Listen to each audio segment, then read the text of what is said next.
Bonjour Emmanuel, je propose cet entretien car tu es d'une part une patiente partenaire impliquée depuis plusieurs années dans l'enseignement aux professions de santé en tant que patiente formatrice et Oui, d'autre part mère d'une jeune femme qui a eu des soins hospitaliers au cours de son enfance. Et donc, pourrais-tu nous exprimer en quoi mobiliser des patients dans la formation de futurs professionnels t'apparaît important? c'est important à différents niveaux. C'est important parce que ça va permettre aux professionnels, d'avoir un autre regard, un autre angle de vision. C'est-à-dire que lorsqu'on est professionnel, on va avec, tout son savoir et toute son expérience clinique, aborder un sujet. Mais, comment ce sujet est perçu par le patient, comment est-ce que le patient, ose ou non, s'exprimer face au professionnel, eh bien ça, le professionnel ne peut pas l'avoir. Il ne peut pas avoir ces informations-là dans sa clinique, en fait, par exemple, sur ce plan-là, c'est un exemple. Et ce qui fait que, lorsqu'un patient partenaire, va venir, travailler avec un professionnel, du soin en santé, il va exprimer de façon très libre et en même temps, mesurer, tout ce qui se joue dans ces relations, en fait. Ça va favoriser une meilleure compréhension de ce qui se passe réellement dans le soin, c'est-à-dire avoir les 2 visions de ce qui se passe, ouais, au moment du soin, au moment de la consultation. Parce que lorsqu'on parle du soin, pardon, on n'évoque pas la consultation, mais la consultation est un soin en lui-même, notamment dans le cadre de la santé mentale.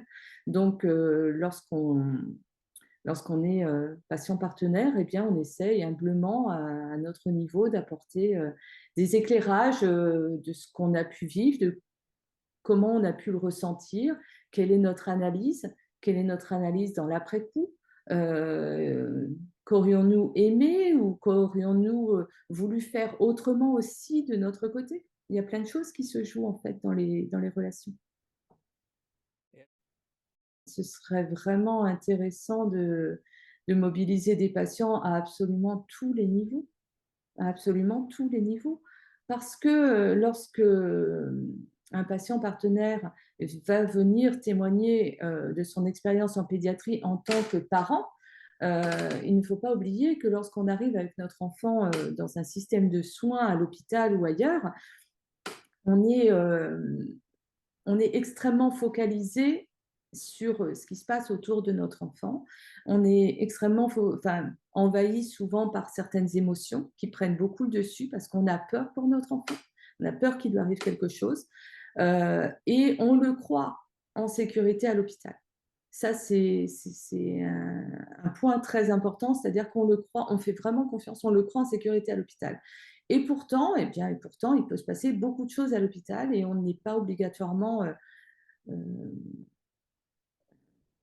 on n'est pas informé, mais c'est pas un reproche en fait. C'est-à-dire que on y va avec notre croyance et en fait, il y a une réalité. Il y a une réalité où, ils n'ont pas obligatoirement beaucoup de temps, où ils n'ont pas les réponses à toutes nos questions et la maladie a ses effets et on ne peut pas avoir, on ne peut pas exiger du médecin, ce qu'il ne peut pas faire, ce qu'il ne peut pas donner et pour ça, il y a un acte communicationnel qui est parfois manquant et qui nécessite, d'être vraiment travaillé, je pense.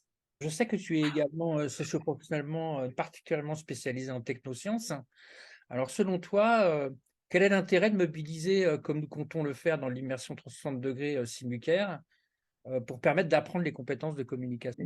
Il y a peut-être, on va peut-être utiliser une expression, socialement très connue, la question de respect et de se mettre à la place de l'autre. «Mets-toi à ma place, mais vous ne vous mettez pas à ma place, mais vous ne vous rendez pas compte». Eh bien, l'immersion 360 positionne dans l'espace réellement à la place de l'autre. Alors, l'intérêt de se mettre à la place physiquement de l'autre a déjà un impact considérable sur ce qui se passe dans la relation. C'est un autre visuel, c'est une autre manière de voir et ensuite, ça va générer aussi, tout ce qui est, enjeu de posture. Donc ne serait-ce que pour ça, déjà, ça permet de voir les choses autrement. C'est déjà un très bon point. Ensuite, se mettre, en lien avec l'immersion 360, c'est changer d'axe de vue et puis aussi naviguer, se sentir libre, ne plus être enfermé dans une situation. Être dans une situation, par exemple, de patient face à son médecin, là, on est patient, on reste patient et on n'a pas la possibilité de bouger. Si on est la maman du patient, ben, on est la maman du patient, pareil, on ne peut pas bouger. Et pareil pour le médecin. Et là, si on peut naviguer entre les, les trois postures différentes, mais ça va être enrichissant pour chacun des trois. Et c'est ça qui est intéressant. Il ne faut pas non plus euh, enlever toute l'importance de l'enfant. Vraiment très important d'avoir le regard de l'enfant, son ressenti, et que chacun d'entre nous puisse considérer, et au sens vraiment philosophique du terme, de considérer chacun d'entre nous et considérer le nous qui est en train de se créer. Parce que dans une consultation, il y a des identités et il y a un nous, et ce nous, il est important à être considéré.